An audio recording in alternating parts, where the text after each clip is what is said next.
Hello, and welcome to week 1 of the Basics of Phonics Instruction and Lab.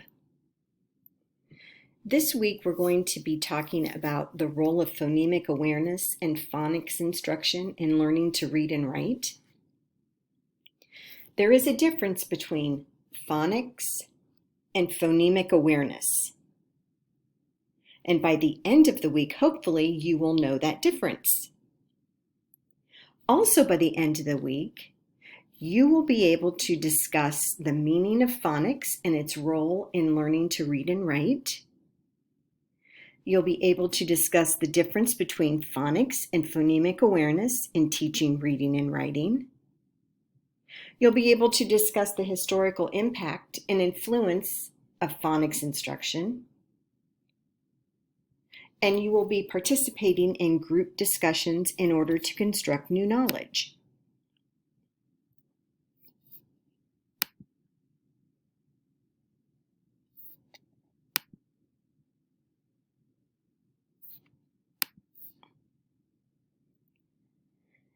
If you haven't already posted an introduction about yourself, please do that. My welcome video can be found under Announcements, and that is where I post our weekly overviews. If for some reason you are unable to view the podcast under Announcements, please let me know and I will email you the link individually.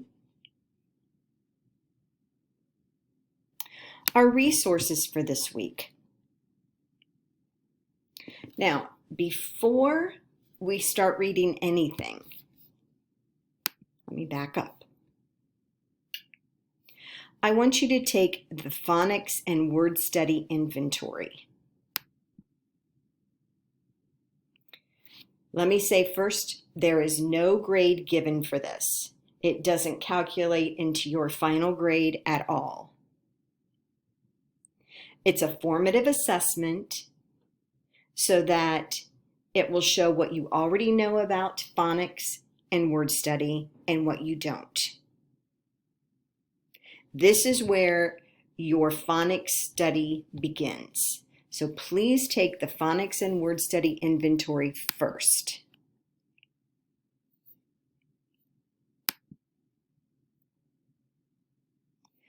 Then we're going to Chapter 1 in our text, Word Identification Strategies by Barbara Fox. Read through the chapter summary on page 1 and 2 and the key ideas. Some of these are revisited throughout our entire course. Concentrate on the parts that support you in understanding phonics and its role in reading and writing. Chapter 1, which is Word Identification in your Classroom Reading Program, explains the place of word identification in your reading program. You will learn about methods to teach word identification, how children read words, how to determine the most appropriate balance between word identification and other components of the reading program.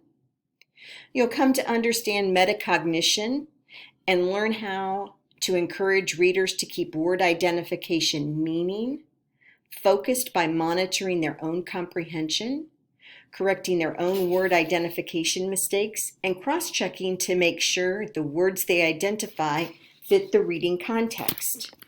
Now, I know many of you were in developmental literacy and lab for the last term. When we're talking about readers using word identification and focusing on monitoring their comprehension, we're talking about those meaning, structure, and visual cues, the MSV.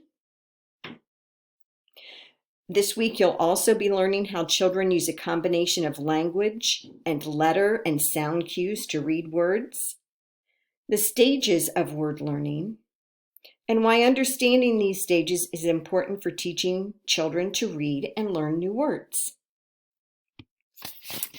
There are also 3 links to articles One is in the education world. There's one from Reading Rockets and another from Reading Horizons.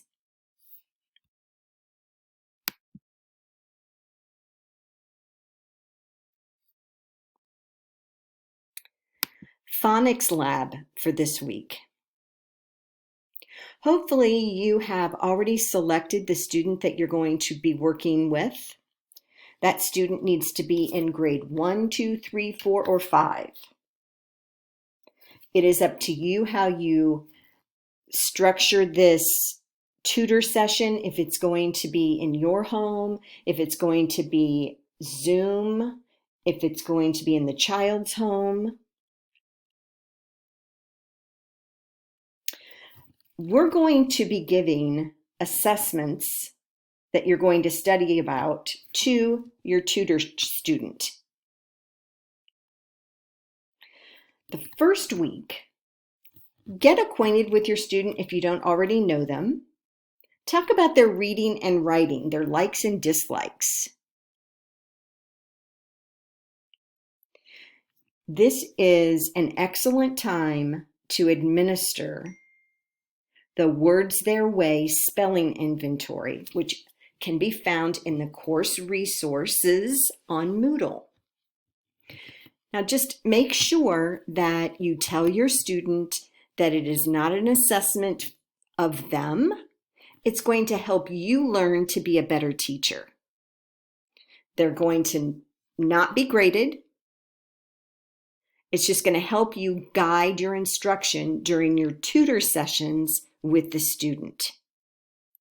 Begin keeping your lab timesheet and any other notes and observations, as this will be part of your final project in week 8.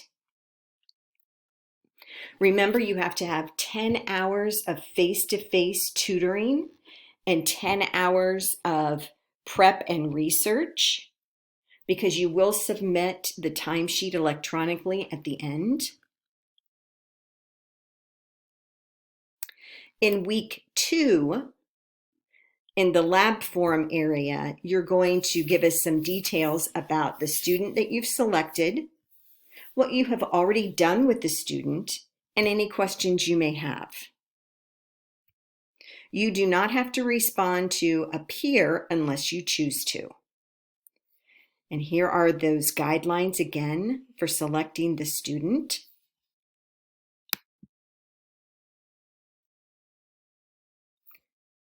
Now I want to look up here.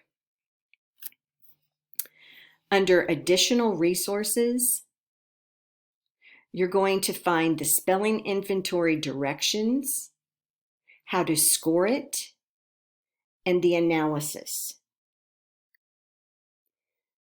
There are 2 inventories. There is the elementary spelling inventory.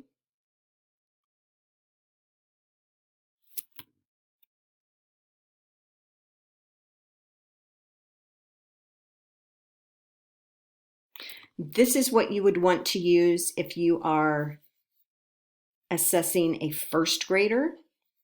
You can also use it for second. And in the directions, it tells you you're going to say the word, read the sentence, and repeat the word.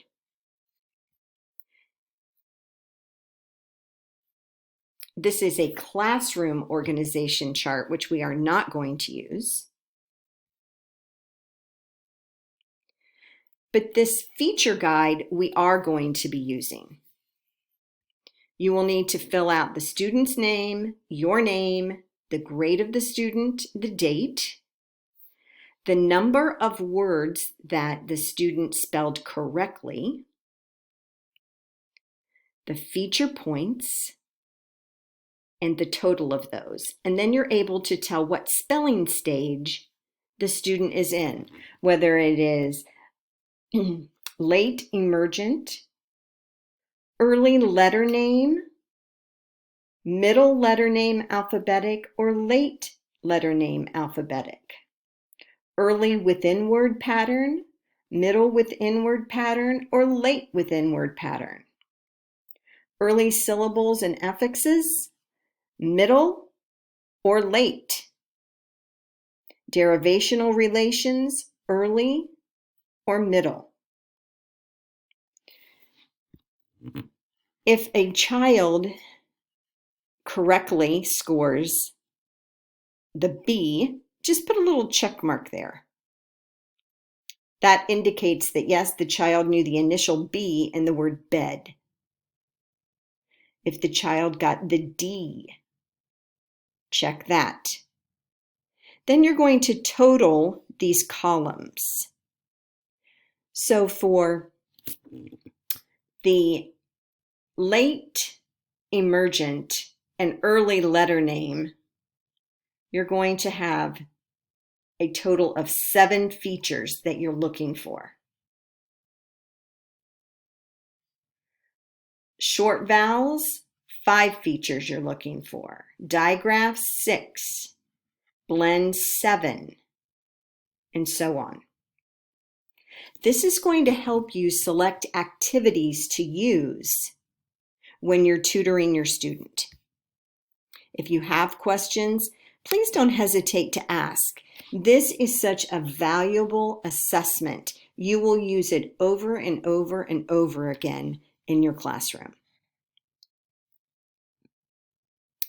Form 1-1 is your response. Oh, I see we have some. Excellent. To the phonics and word study inventory. And this week, you do not have to respond to the posts of your peers. Remember that phonics and word study inventory, there is no grade given for that. It is a formative assessment. Form 1-2 is talking about phonics and learning to read. And what I want you to do is to post your own thinking about the role of phonics in learning to read and write. And again, you don't need to respond to your peers this week. If you have any questions over week 1, please ask me. There are valuable resources here for you to use. I look forward to our learning together. Thank you.